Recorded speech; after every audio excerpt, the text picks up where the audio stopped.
2006 ഇറങ്ങിയ ഒരു super hit Korean science fiction സിനിമയാണ് ദി ഹോസ്റ്റ്. ആ വർഷത്തിലെ ഏറ്റവും മികച്ച സിനിമകളിലൊന്നായിരുന്നു ഇത്. ഒരുപാട് അവാർഡുകളും ഇത് നേടിയിട്ടുണ്ടായിരുന്നു. ചില കെമിക്കൽസ് കാരണം ഒരു ജീവിക്ക് മ്യൂട്ടേഷൻ സംഭവിച്ച് അതൊരു ഭീകരമായ മോൺസ്റ്റർ ആയിട്ട് മാറുന്നതും അത് ആൾക്കാരെയൊക്കെ കൊല്ലാൻ തുടങ്ങുന്നതും അത് പിടിച്ചു വിഴുങ്ങിയ ഒരു കുട്ടിയെ രക്ഷിക്കാൻ വേണ്ടി ആ കുട്ടിയുടെ കുടുംബം മോൺസ്റ്ററിനെ വേട്ടയാടുന്നതുമൊക്കെയാണ് സിനിമയുടെ ഇതിവൃത്തം.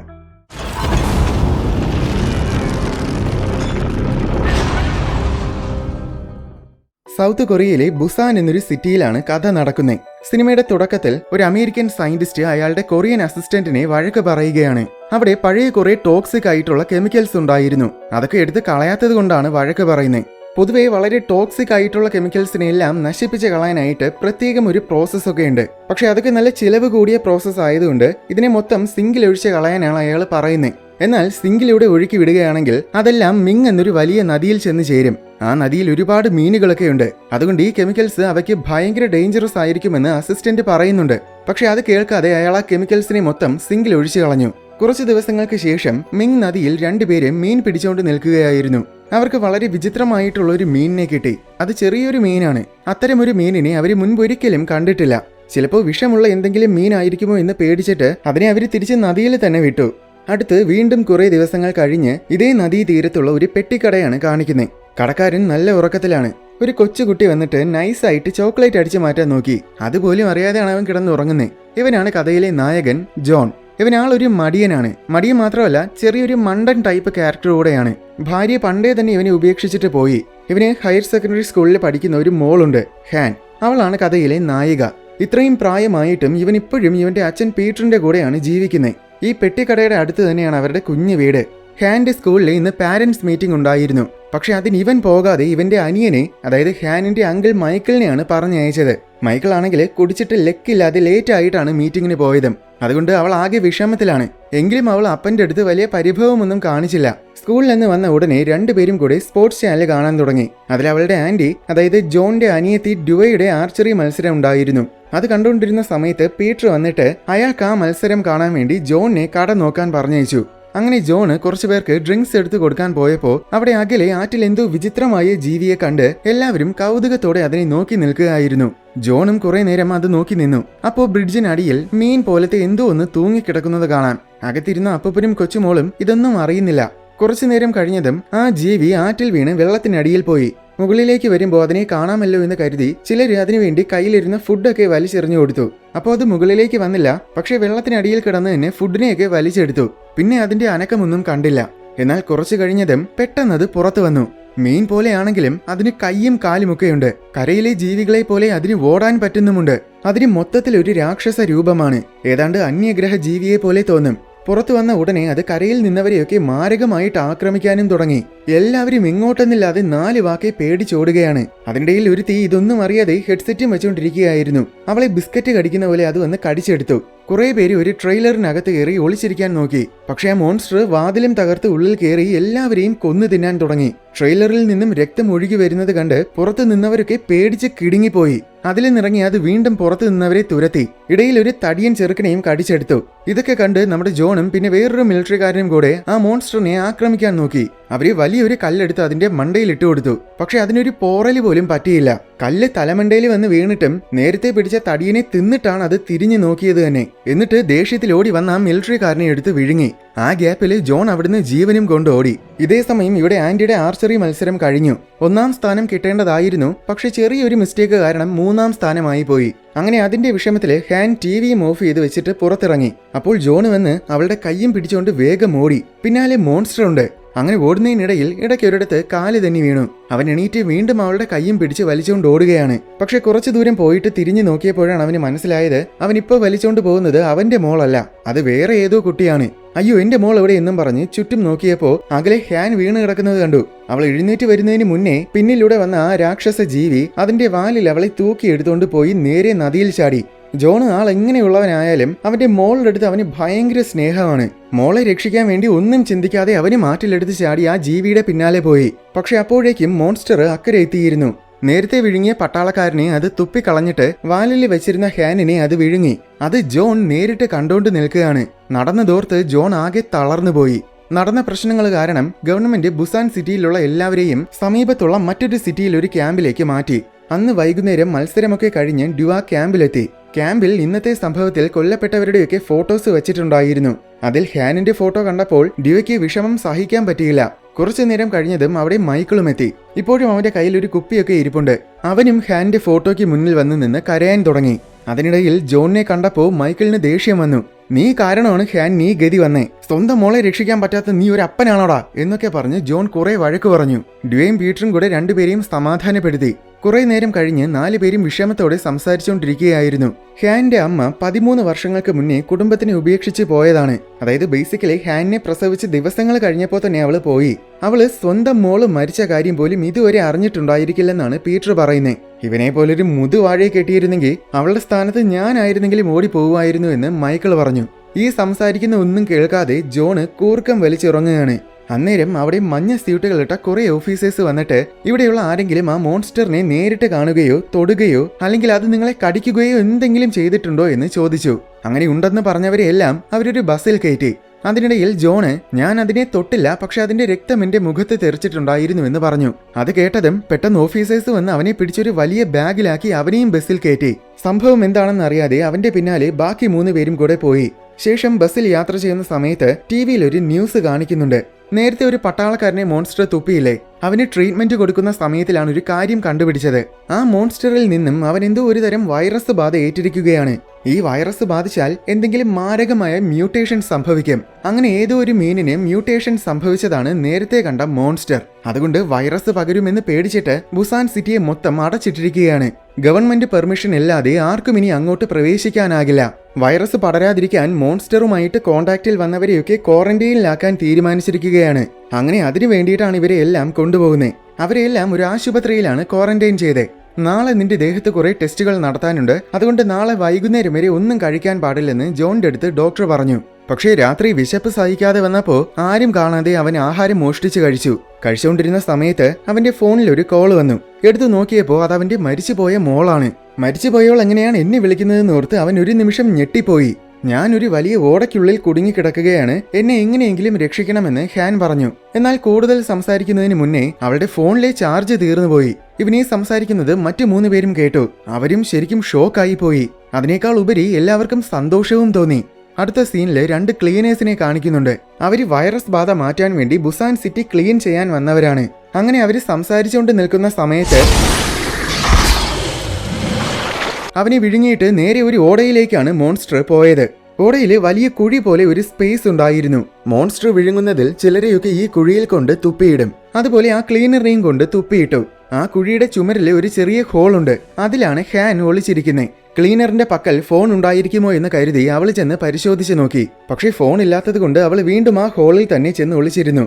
ഇവിടെ ക്യാമ്പില് അടുത്ത ദിവസം രാവിലെ പോലീസ് വന്നതും ഇന്നലെ ഹാൻ വിളിച്ചിരുന്നു. അവള് മരിച്ചിട്ടില്ല, ഏതോ ഓടയിൽ കുടുങ്ങി കിടക്കുകയാണ്, അവളെ എത്രയും വേഗം രക്ഷിക്കണം എന്നൊക്കെ 4 പേരും പോലീസിനോട് പറഞ്ഞു. പക്ഷെ പോലീസ് അത് മൈൻഡ് ചെയ്യുന്നത് കൂടെയില്ല. എന്താന്ന് വെച്ചാ ഹാനെ ആ മോൺസ്റ്റർ വിഴുങ്ങുന്നത് ജോൺ അവന്റെ കണ്ണുകൊണ്ട് കണ്ടതാണ്. സംഭവം നടന്നിട്ടിപ്പോ 1 ദിവസത്തോളം കഴിയുകയും ചെയ്തു. അപ്പൊ പിന്നെ അവൾ എന്തായാലും ഇനി ജീവനോടെ ഉണ്ടായിരിക്കാനുള്ള യാതൊരു സാധ്യതയും ഇല്ലെന്നാണ് പോലീസ് വിചാരിക്കുന്നത്. അത് മാത്രമല്ല ജോൺ ഒരു മണ്ടൻ ടൈപ്പ് ആണല്ലോ. അപ്പൊ മേ ബി വേറെ ആരെങ്കിലും വിളിച്ചത് ഹാൻ ആണെന്ന് അവന് തോന്നിയതായിരിക്കുമെന്നാണ് പോലീസ് പറയുന്നത്. അങ്ങനെ ജോണിനെയും കുടുംബത്തെയും കുറെ വഴക്ക് പറഞ്ഞിട്ട് പോലീസ് അവിടുന്ന് പോയി. ഇവരോട് പറഞ്ഞിട്ട് കാര്യമില്ലെന്ന് തോന്നിയതുകൊണ്ട് പീറ്റർ ഒരാളെ വിളിച്ച ശേഷം അവർ 4 പേരും കൂടെ അവിടുന്ന് രക്ഷപ്പെട്ടു പോകാൻ ശ്രമിച്ചു. എന്നാൽ ജോണിന്റെ കളർ അടിച്ച പേട്ട് തല കാരണം നേഴ്സ് അവരെ ഈസി ആയിട്ട് കണ്ടുപിടിച്ചു. അങ്ങനെ അവര് വേഗം ഓടി. സെക്യൂരിറ്റികളും പിന്നാലെ അവരെ തുരത്തി. ലിഫ്റ്റിൽ കയറി അവര് ഡ്രസ്സൊക്കെ മാറ്റി. ശേഷം പാർക്കിംഗ് ഏരിയയിൽ എത്തിയപ്പോ അവരെയും കാത്ത് ഒരുത്തൻ വാനും കൊണ്ട് അവിടെ നിൽപ്പുണ്ടായിരുന്നു. അത് പീറ്ററിന്റെ ഒരു ഫ്രണ്ടാണ്. അങ്ങനെ 4 പേരും അവിടുന്ന് രക്ഷപ്പെട്ടു. ഇനി ബുസാനിൽ പോയി ഹാനിനെ കണ്ടെത്തണം. ക്ലീനേഴ്സിന്റെ വേഷത്തിലാണ് സിറ്റിയിൽ പോകാൻ ഇവര് പ്ലാൻ ചെയ്യുന്നത്. അതല്ലാതെ സിറ്റിയിൽ പോകാൻ വേറെ ഒരു നിവൃത്തിയുമില്ല. പക്ഷെ അതിനിവർക്ക് കുറച്ച് വെപ്പൺസും ക്ലീനേഴ്സിന്റെ കോർപ്പറേറ്റ് വാഹനവും മഞ്ഞ സ്യൂട്ടുകളും ഒക്കെ വേണം. അങ്ങനെ അതിനുവേണ്ടി പീറ്ററിന് അറിയാവുന്ന ഒരു ഗ്യാങ്ങിന്റെ അടുത്ത് പോയി. കൊണ്ടുവന്ന കാശ് തികയാത്തത് കൊണ്ട് കയ്യിലിരുന്ന വാച്ച്, പേഴ്സ്, ഫോണ്, മാല, അങ്ങനെ പീറ്റർ അയാളുടെ അണ്ടർവെയർ വരെ ഊരി കൊടുത്തിട്ടാണ് സാധനങ്ങളൊക്കെ വാങ്ങിച്ചത്. ഇയാൾ ഗ്യാങ്ങിനോട് സംസാരിച്ചുകൊണ്ട് നിന്ന സമയത്ത് ബാക്കിയുള്ളവരവിടെ വാനിലിരുന്ന് ന്യൂസ് കാണുകയായിരുന്നു. ന്യൂസിലെ മൊത്തം ഇവരുടെ വാർത്തയാണ്. ശേഷം 4 പേരും കൂടെ ബുസാനിലോട്ട് പോയി. അവിടെ ഒരു ചെക്ക് പോയിന്റിൽ നിറയെ പോലീസുകാരുണ്ടായിരുന്നു. അതിലൊരു പോലീസിനെ ഇവര് ഫേക്ക് ക്ലീനേഴ്സ് ആണെന്ന് മനസ്സിലായി. പക്ഷെ ആൾക്കാരെ തിരിച്ചറിയാൻ പറ്റിയില്ല. കാരണം ഇവര് മാസ്കും റെയിൻകോട്ടും ഒക്കെ ഇട്ടിട്ടുണ്ട്. ഇവർ ഈ സിറ്റിയിൽ നിന്ന് സാധനങ്ങളൊക്കെ അടിച്ചു മാറ്റാൻ വന്ന കള്ളന്മാരായിരിക്കുമെന്നാണ് അയാൾ കരുതിയെ. ഭാഗ്യത്തിന് ജോണിന്റെ പക്കൽ കുറച്ച് സമ്പാദ്യമുണ്ടായിരുന്നു. അതെടുത്ത് പോലീസിന് കൊടുത്തപ്പോ അവരെ കടത്തിവിട്ടു. ശേഷം സിറ്റിയിലെത്തി ഓരോ ഓടകളിലുമായിട്ട് ഹാനിനെ തിരയാൻ തുടങ്ങി. പക്ഷെ കുറെ നേരം തിരഞ്ഞിട്ടും കണ്ടെത്താൻ പറ്റിയില്ല. കാരണം എന്താന്ന് വെച്ചാൽ ഇത് വളരെ വലിയൊരു സിറ്റിയാണ്. സിറ്റിയിൽ മൊത്തം ഇതുപോലെ ഓടകളുണ്ട്. അതിൽ ഏതിലാണ് ഹാൻ ഉള്ളതെന്ന് അറിയില്ലല്ലോ. അങ്ങനെ നോക്കി നടന്ന് ഒരിടത്തെത്തിയപ്പോ എന്തോ ഒരു ശബ്ദം കേട്ട് അവിടെ മോൺസ്റ്റർ ഉണ്ടായിരിക്കുമെന്ന് കരുതി അങ്ങോട്ട് വെടിവെച്ചു. എന്നിട്ട് അടുത്തോട്ട് ചെന്ന് നോക്കിയപ്പോ അത് വെള്ളം ചോരുന്ന ശബ്ദമായിരുന്നുവെന്ന് മനസ്സിലായി. പക്ഷെ ശരിക്കും അവിടെ വേറെ 2 പേരുണ്ടായിരുന്നു, ഹെൻറിയും പാർക്കറും. അവര് സഹോദരങ്ങളാണ്. ജോണിന്റെയും ഫാമിലിയുടെയും കയ്യില് തോക്കുകളൊക്കെ ഇരിക്കുന്നത് കണ്ട് പേടിച്ച് അവര് പിന്നെ ശബ്ദമുണ്ടാക്കാതെ പതിയെ അവിടുന്ന് പോയി. ഈ 2 പേരും പോലീസിന്റെ കണ്ണിൽ പെടാതെ ഈ സിറ്റിയിൽ തന്നെ ഒളിച്ച് ജീവിക്കുന്നവരാണ്. അവർക്ക് സ്വന്തമായിട്ട് വീടും കുടിയും ഒന്നുമില്ല. ഏതാണ്ട് ഭിക്ഷക്കാരെ പോലെ തന്നെയാണ് ജീവിക്കുന്നത്. ആഹാരമില്ലാത്തതുകൊണ്ട് അന്ന് രാത്രി അവരൊരു കടയിൽ ലോക്കും പൊളിച്ച് കയറി. എന്നിട്ട് ഒരാഴ്ചത്തേക്കുള്ള ആഹാര സാധനങ്ങളൊക്കെ മോഷ്ടിച്ച് ഒരു ബാഗിലാക്കി. ഇടയ്ക്ക് കുറച്ച് കാശ് കണ്ടപ്പോ പാർക്കർ അതെടുത്ത് പോക്കറ്റിൽ വയ്ക്കാൻ നിന്നു. എന്നാൽ ഹെൻറി അത് സമ്മതിച്ചില്ല. ശേഷം അവര് പുറത്തിറങ്ങിയതും അവിടെ മോൺസ്റ്റർ എത്തി. 2 പേരും വേഗം അവിടെ ഓടി. പക്ഷെ മോൺസ്റ്റർ അവരുടെ പിന്നാലെ തന്നെ ഉണ്ടായിരുന്നു. ഇവിടെ ജോണും ഫാമിലിയും ഇന്നത്തെ ദിവസം ഫുള്ള് ഹാനിനെ തേടി നടന്നിട്ടും അവളെ കണ്ടെത്താൻ പറ്റിയില്ല. അവസാനം വിശന്ന് വലഞ്ഞതുകൊണ്ട് അവര് തിരിച്ചവരുടെ പെട്ടിക്കടയിൽ വന്ന് വയറ് നിറയെ ആഹാരം കഴിച്ചു. ഈ സമയം ഓടയില് അവള് വെള്ളം ദാഹിച്ചതുകൊണ്ട് ഹോളിൽ നിന്നും പുറത്തിറങ്ങി മുകളിൽ നിന്ന് തുള്ളിയായിട്ട് വരുന്ന വെള്ളം കയ്യിൽ പിടിച്ച് കുടിക്കുകയായിരുന്നു. ആ സമയത്തിലാണ് അവിടെ പെട്ടെന്ന് മോൺസ്റ്റർ വന്നത്. അതുകൊണ്ട് അവള് ചത്തതുപോലെ അവിടെ അനങ്ങാതെ കിടന്നു. മോൺസ്റ്റർ വന്ന് 2 പേരെ തുപ്പിയിട്ടിട്ട് പോയി. അത് ഹെൻറിയും പാർക്കറുമായിരുന്നു. ഹെൻറിയെ ചെന്ന് നോക്കിയപ്പോ അവൻ അപ്പോഴേക്കും മരിച്ചിട്ടുണ്ടായിരുന്നു. എന്നാൽ പാർക്കറിന് കുഴപ്പമൊന്നുമില്ല. അവന്റെ അടുത്ത് സംസാരിക്കുന്ന ശബ്ദം കേട്ടിട്ടായിരിക്കും പോയ മോൺസ്റ്റർ വീണ്ടും തിരിച്ചു വന്ന് കുഴിയിലേക്ക് നോക്കി. പാർക്കർ പേടിക്കാതിരിക്കാൻ അവൾ അവനെ കെട്ടിപ്പിടിച്ച് കണ്ണു മൂടി വെച്ചു. എന്നിട്ട് ശബ്ദമുണ്ടാക്കരുതെന്നും പറഞ്ഞു. അങ്ങനെ കുഴിയിൽ അനക്കമൊന്നും കാണാത്തതുകൊണ്ട് മോൺസ്റ്റർ തിരിച്ചുപോയി. ഇവിടെ പീറ്റർ പഴയ കഷ്ടപ്പാടിന്റെ കഥകളൊക്കെ പറഞ്ഞുകൊണ്ടിരിക്കുകയായിരുന്നു. ഇതിവര് എന്നും കേൾക്കുന്നതാണ്. അതുകൊണ്ട് അവർക്ക് അത് കേൾക്കാൻ ഒട്ടും തന്നെ താല്പര്യം ഉണ്ടായിരുന്നില്ല. അങ്ങനെ 3 പേരും കഥ കേട്ട് ഉറങ്ങിപ്പോയി. അടുത്ത ദിവസം രാവിലെ ജോൺ ഉറക്കമെണീറ്റ് നോക്കിയപ്പോ ജനാലയിലൂടെ മോൺസ്റ്ററിനെ കണ്ടു. അത് പീറ്ററിനും കാണിച്ചു കൊടുത്തു.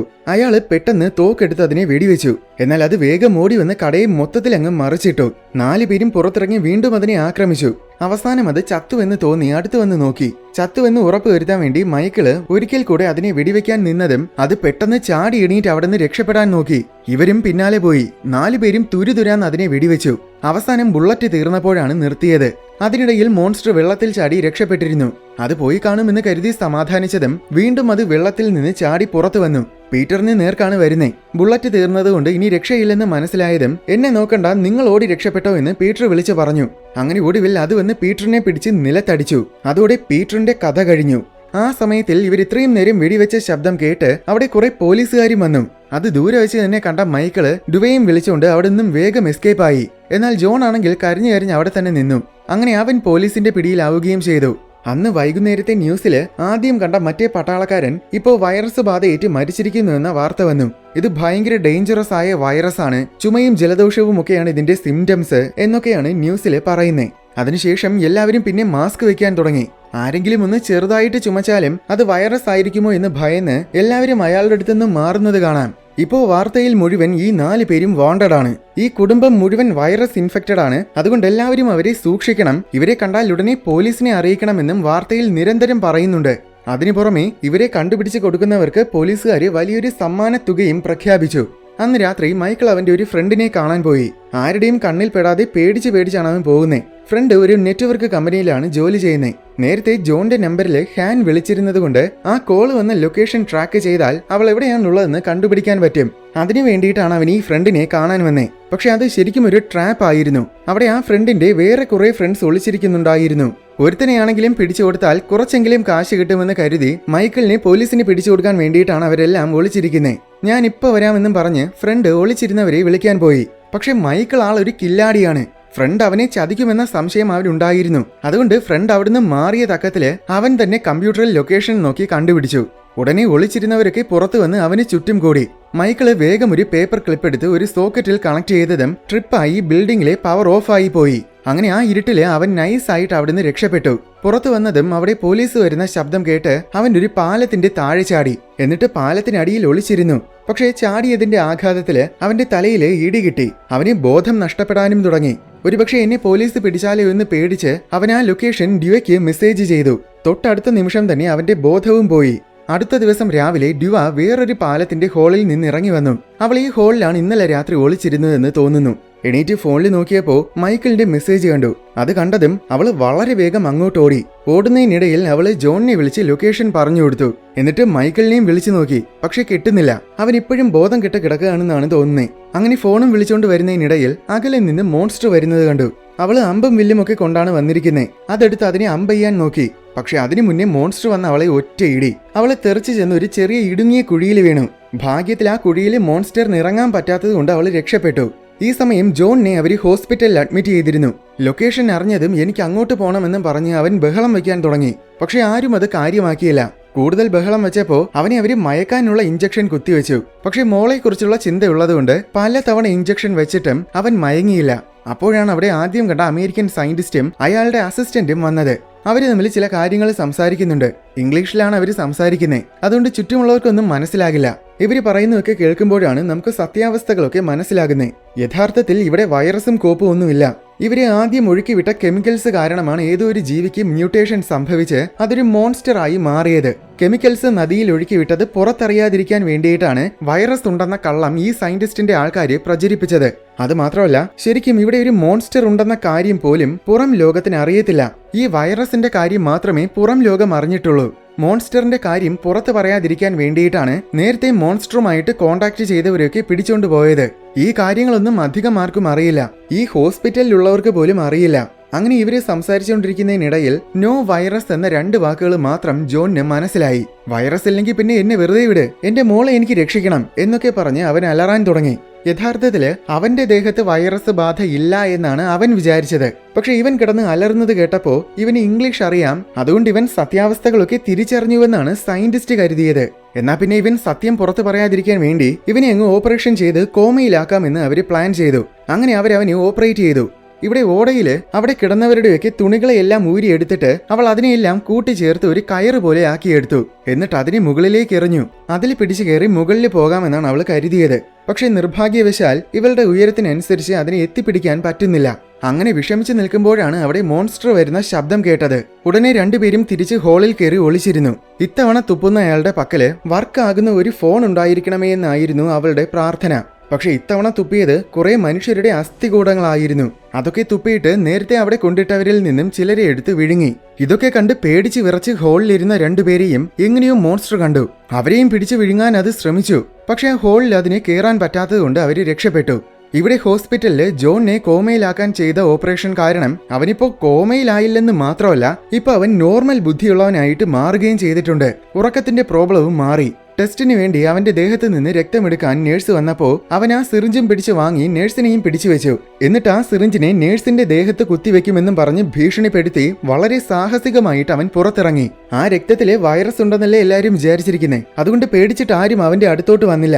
പുറത്തിറങ്ങി ഒരു വണ്ടിയും എടുത്തുകൊണ്ട് അവൻ നേരെ ഹാൻഡ് അടുത്തേക്ക് പാഞ്ഞു. ഇതേ സമയം മൈക്കിളും ഉണർന്നു. ഒരു ഫ്രണ്ടിന്റെ സഹായത്തോടെ അവൻ ടാക്സി വിളിച്ച് അവനും ഹാൻഡ് അടുത്തോട്ട് പോയി. ഫ്രണ്ടും കൂടെ ഉണ്ടായിരുന്നു. പോകുന്ന വഴിക്ക് അവർ കുറെ ബിയർ ബോട്ടിൽസ് ഒക്കെ സംഘടിപ്പിച്ചു. എന്നിട്ട് അതിലൊക്കെ പെട്രോൾ നിറച്ച് അതിനെല്ലാം പെട്രോൾ ബോംബാക്കി മാറ്റുകയായിരുന്നു. അപ്പോഴാണ് വഴിയരികത്ത് കുറെ പേര് സമരം ചെയ്യുന്നത് കണ്ടത്. അതെന്താണെന്ന് ടാക്സി ഡ്രൈവറിനോട് ചോദിച്ചു. സംഭവം ഈ മോൺസ്റ്ററിനെ കൊല്ലാൻ വേണ്ടി യെല്ലോ ഏജന്റ് എന്നൊരു മരുന്ന് ഈ ആറ്റിൽ തുറന്നു വിടാനാണ് ഗവൺമെന്റിന്റെ പ്ലാൻ. പക്ഷേ പ്രശ്നം എന്താന്ന് വെച്ചാൽ ഈ ആറ്റിൽ ഒരുപാട് ജീവികളുണ്ട്. മരുന്ന് തുറന്നുവിട്ടാൽ നദിയിൽ പല കിലോമീറ്ററുകളോളം ദൂരത്തിലുള്ള സകല ജീവികളും ചത്തുപോകും. അതുകൊണ്ട് ആ മരുന്ന് തുറന്നു വിടണ്ടായെന്നും പറഞ്ഞ് കുറെ പേര് പ്രതിഷേധിക്കുന്നതാണ് പുറത്ത് കാണുന്നത്. ഈ സമയം ഇവിടെ കുഴിയില് 2 പേരും നല്ല വിശപ്പിലായിരുന്നു. ഇനിയും ഇവിടെ കിടന്നാൽ വിശന്ന് ചത്തുപോകുമെന്ന് തോന്നിയതുകൊണ്ട് എങ്ങനെയെങ്കിലും മുകളിൽ കയറാൻ പറ്റുമോ എന്ന് നോക്കാൻ വേണ്ടി ഹാൻ പതിയെ ശബ്ദമുണ്ടാക്കാതെ പുറത്തു വന്ന് നോക്കിയപ്പോൾ മോൺസ്റ്റർ നല്ല ഉറക്കത്തിലായിരുന്നു. ഉറങ്ങുന്നുണ്ടെന്ന് ഉറപ്പ് വരുത്താൻ വേണ്ടി അവൾ ഒരു ക്യാൻ എടുത്ത് അതിന്റെ മണ്ടയിൽ എറിഞ്ഞു നോക്കി. എന്നിട്ടും അത് ഉണർന്നില്ല. മോൺസ്റ്ററിന്റെ മണ്ടയിൽ കയറിയാൽ ആ കയറിൽ തൂങ്ങിപ്പിടിച്ച് മുകളിൽ കയറാൻ പറ്റുമെന്ന് അവൾക്ക് തോന്നി. അങ്ങനെ രണ്ടും കൽപ്പിച്ച് അവൾ മോൺസ്റ്ററിന്റെ മണ്ടയിൽ കയറിയതും പെട്ടെന്ന് അപ്രതീക്ഷിതമായിട്ട് ആ മോൺസ്റ്റർ അവളെ വാലുകൊണ്ട് പിടികൂടി. ആ ശബ്ദം കേട്ട് പാർക്കറും പുറത്തു വന്ന് നോക്കി. അവള് കുതറി മാറി വേഗം അവരെയും കൊണ്ട് ഹോളിൽ കയറാൻ ശ്രമിച്ചു. പക്ഷെ അതിനു മുന്നേ മോൺസ്റ്റർ വന്ന് അവരെ 2 പേരെയും പിടിച്ച് വിഴുങ്ങിക്കളഞ്ഞു. കുറച്ചുനേരം കഴിഞ്ഞ് അവിടെ ജോൺ എത്തി. കുഴിയിൽ നോക്കിയപ്പോ കുറെ അസ്ഥികൂടങ്ങൾ മാത്രമുണ്ട്. മോളെ കാണുന്നില്ല. താഴെ ഇറങ്ങി നോക്കാമെന്ന് കരുതി അവൻ ആ കയറിൽ പിടിച്ച് താഴെ ഇറങ്ങുന്നതിനിടയിൽ മുകളിലൂടെ ആ മോൺസ്റ്റർ പോകുന്നത് കണ്ടു. അതിന്റെ വായിൽ യൂണിഫോം ഇട്ടതുപോലത്തെ ഒരു കൈ കണ്ടതും അത് തന്റെ മോളാണെന്ന് തിരിച്ചറിഞ്ഞ ജോൺ വേഗം തിരിച്ചു കയറി മോൺസ്റ്ററിന്റെ പിന്നാലെ ഓടി. ഇതേ സമയം നേരത്തെ കുഴിയിൽ വീണ ഡ്യുവയും എണീറ്റ് വന്നു. അതുപോലെ മൈക്കിളും അവിടെ എത്തി. കരയിൽ യെല്ലോ ഏജന്റ് തുറന്നു വിടാൻ വേണ്ടി നിൽക്കുകയാണ്. ഒരുപാട് പേര് അതിനെതിരെ സമരവും ചെയ്യുന്നുണ്ട്. അത് അകലെ നിന്ന് മോൺസ്റ്റർ കണ്ടതും ആഹാ, അവിടെ എനിക്കൊരു സദ്യ തന്നെ ഉണ്ടല്ലോ എന്ന് ചിന്തിച്ച് വളരെ വേഗം കരയിലേക്ക് നീന്തി വന്നു. അത് വരുന്നത് കണ്ടതും പോലീസുകാർ അതിനെ വെടിവെക്കാൻ നോക്കി. പക്ഷെ എന്നിട്ടും രക്ഷയില്ലെന്ന് തോന്നിയതുകൊണ്ട് അവര് കരയിൽ തന്നെ ആ മരുന്നിനെ അങ്ങ് തുറന്നു വിട്ടു. അങ്ങനെ അത് ശ്വസിച്ച മോൺസ്റ്റർ മയങ്ങി വീണു. അതിന് ചെറിയ അനക്കമുണ്ടെന്ന് തോന്നിയതുകൊണ്ട് വീണ്ടും ഒരു പോലീസുകാരൻ അതിനെ വെടിവെക്കാൻ നോക്കി. പക്ഷെ അതിന്റെ വായിൽ എന്റെ മോളുണ്ട്, അതിനെ വെടിവെക്കല്ലേ എന്നും പറഞ്ഞ് ഓടി വന്ന ജോണ് ആ പോലീസുകാരനെ ഇടിച്ചിട്ടു. എന്നിട്ട് ചെന്ന മോൺസ്റ്ററിന്റെ വായിൽ നോക്കിയതും ഒരു കൈ കണ്ടു. അവൻ ആ കൈ പിടിച്ച് പുറത്തോട്ട് വലിച്ചെടുത്തപ്പോ അവൻ വിചാരിച്ചതുപോലെ അതവന്റെ മോളാണ്. മോള് മാത്രമല്ല, ഒപ്പം വേറെ ഒരു കൊച്ചുകുട്ടിയുമുണ്ട്, അതായത് പാർക്കർ. പക്ഷേ നിർഭാഗ്യവശാൽ ഹാൻ അപ്പോഴേക്കും മരിച്ചിട്ടുണ്ടായിരുന്നു. എല്ലാവരും അവളുടെ ജീവനില്ലാത്ത ശരീരം കണ്ട് ആകെ തകർന്നുപോയി. ഇത്രയും ദിവസം ജീവിച്ചിരുന്നിട്ടും അവസാനം രക്ഷപ്പെടാറായതും അവള് മരിച്ചുപോയല്ലോ എന്നോർത്ത് എല്ലാവരും ഉറക്കെ പൊട്ടിക്കരഞ്ഞു. അതിനിടയിൽ ആ മോൺസ്റ്റർ വീണ്ടും എണീറ്റ് വന്നു.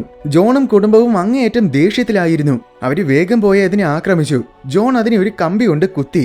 അപ്പോ അത് ഓടി രക്ഷപ്പെടാൻ ശ്രമിച്ചതും മൈക്കിൾ അതിന്റെ ദേഹത്ത് പെട്രോൾ ബോംബുകൾ എടുത്ത് എറിഞ്ഞു. അങ്ങനെ അത് വേദന കൊണ്ട് അലറുന്ന തക്കത്തില് മുകളിൽ നിന്ന് മൈക്കിളിന്റെ ഫ്രണ്ട് മോൺസ്റ്ററിന്റെ മണ്ടയിലൂടെ കുറെ പെട്രോൾ എടുത്ത് ഒഴിച്ചു കൊടുത്തു. ഇനി അതിന്റെ മേലെ തീ കൊണ്ടാൽ അത് മൊത്തം കത്തിപ്പോകും. അങ്ങനെ മൈക്കിള് അവസാനത്തെ ബോംബ് എടുത്ത് എറിയാൻ നിന്നതും അബദ്ധത്തിൽ അത് തറയിൽ വീണ് പൊട്ടിപ്പോയി. അപ്പോ ഡ്യുവ വന്ന് ആ തീയെ അവളുടെ അമ്പിൽ കത്തിച്ചിട്ട് അതിനെ മോൺസ്റ്ററിന്റെ കണ്ണിലേക്ക് തന്നെ എഴുതി വിട്ടു.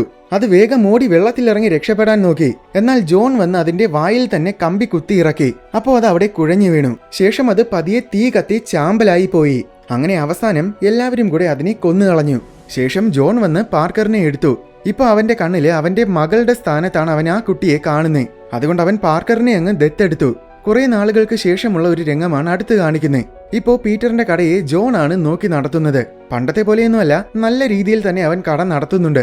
ടിവിയിൽ നോക്കുമ്പോൾ ഇപ്പോഴും ഇല്ലാത്ത വൈറസിന്റെ പേരും പറഞ്ഞ് പല പ്രശ്നങ്ങളും നടക്കുന്നതായിട്ട് വാർത്തയിൽ കാണാം. അതൊക്കെ ഓഫാക്കി വെച്ചിട്ട് അപ്പനും മോനും കൂടെ സന്തോഷമായിട്ട് ആഹാരം കഴിക്കുന്ന രംഗത്തോടെ സിനിമ അവസാനിക്കുകയാണ്.